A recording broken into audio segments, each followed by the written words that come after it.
Hello everyone and welcome back to ECRC. Eek! Today we're going to be finishing up the Sand Viper chassis build. We have the front end suspension arms built, the rear end suspension arms, drivetrain, motor, diff, gears, that's all complete.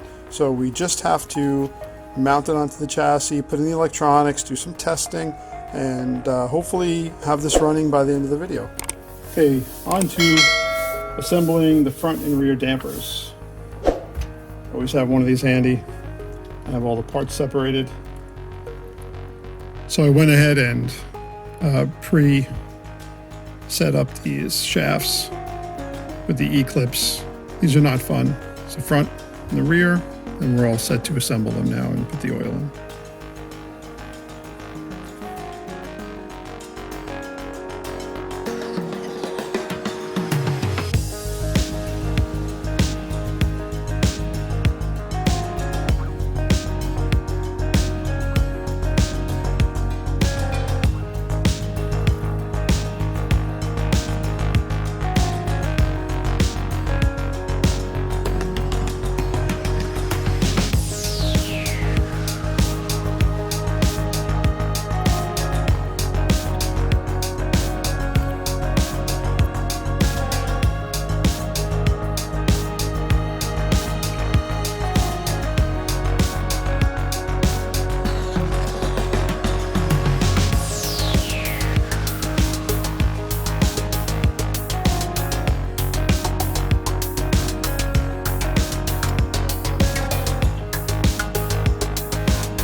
Okay, and here's the rear assembly complete with the suspension. Feels very nice, very smooth.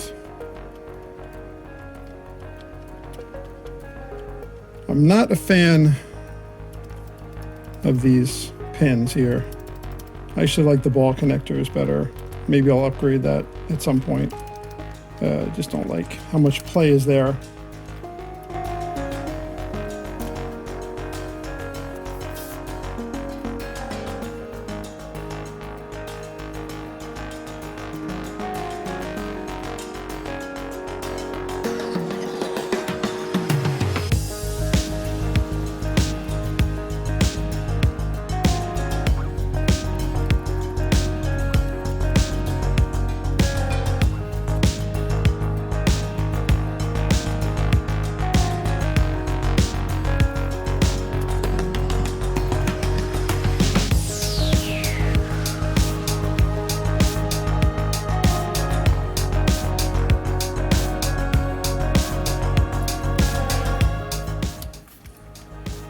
Okay, and there's the front assembled with the suspension. Again, feels very smooth. Still not a fan of how much play is here. Feel like sometimes a lot of dust and dirt gets in all the joints, and I'll just use, I usually just use an air compressor and blow it all out, but still, I'd rather not have that happen. There's our brace in the top, should help us out a little bit. Feels very solid. Okay, moving on.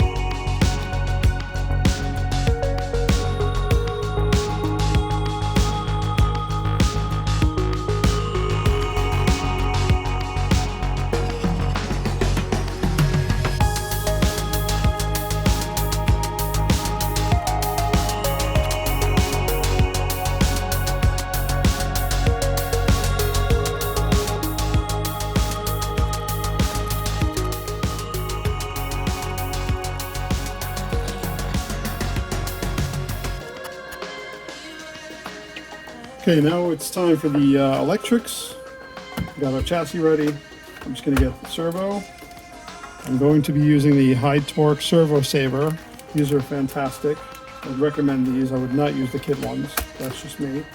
Hobby Wing Quick Run 1060 for brushed. I'm not going to use any brushless on this, at least not for now. I love these. They're reliable. They're not expensive. And I'm going to stick with this one instead of the kit one. I'm going to bind my FlySky GT5 receiver to my radio. I'll be back when all of that is installed and show you what I did. Okay, so before I put the electrics in, I just wanted to show everybody what I've done. So you basically want to hook up everything outside of the car. Hook a battery up to the ESC, bind your receiver to your radio, center your servo, just so you know when you put in your servo saver that it's all centered and everything's ready to go. And once you're done, just turn it all off, and then you can start installing it into the car. I just wanted to show you a couple things before I continue. So I got the servo in, I got the linkage set up. DT-02 has a giant hole in the bottom for the switch. I am not using the supplied ESC. I'm going to have just the switch mounted right here like it's supposed to be on this quick run. So I'm not going to be using this. So what are we going to do? There's a giant hole here. Well, I'm going to still install the little switch cover like it's supposed to be installed in here with the supplied nuts and bolts, just so I don't get any excess dirt or rocks or dust or anything in the chassis. Okay, so here we have the completed center chassis with the electrics in it. We got our quick run our switch connected. We have our receiver. Our servo is connected to it. I use the little foam tape they have here to keep this secure. Little zip tie here. Some more foam tape just to keep it nice and neat and clean. The battery will be connected here. And these guys will be routed back to the motor and somehow be tie wrapped up. So we are all set to finish up this build. So let's continue.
All right, I just put the battery in off camera, and something I also did, which I like to do sometimes depending on how loose the battery is.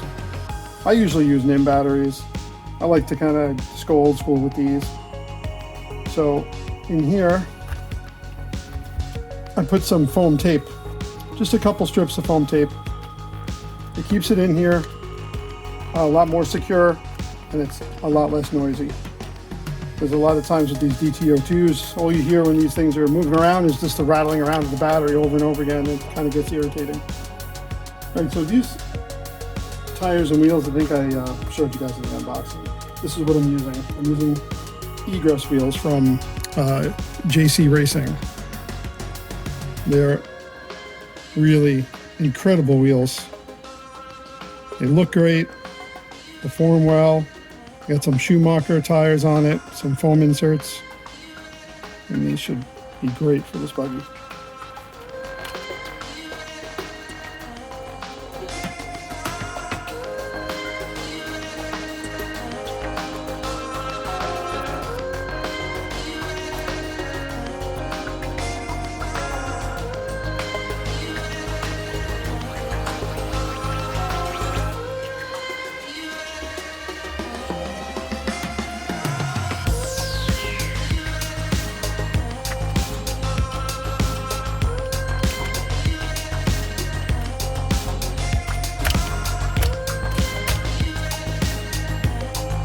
It's a little soft, and it needs stronger springs in the rear. I think in the rear it does need stronger springs, or it needs thicker oil. Front feels good.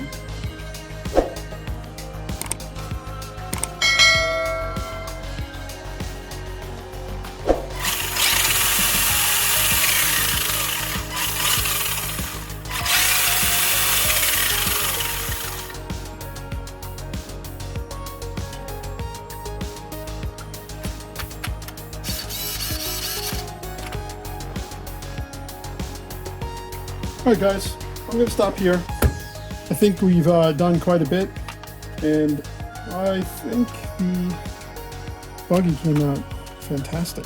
other than the oil in the back, which I kind of always do that. I put the Tamiya oil in and I regret it, and I have the Traxxas oil. It's a little thicker, a little heavier weight. I'll probably put that in the back. So, I mean, the dampening is really good. Maybe it just needs a little more preload. I could try that first. We don't have a whole lot more here to use. So maybe I'll do that first. If I'm satisfied, I won't bother, but I think it might need some different oil. Anyway, so next time we're going to work on the body, and that's going to be a lot of fun because I kind of have a little Halloween theme going. And I painted orange, got the black wheels, and hopefully it'll look as good as I think. All right, thanks for tuning in, guys. See you next time. Eek!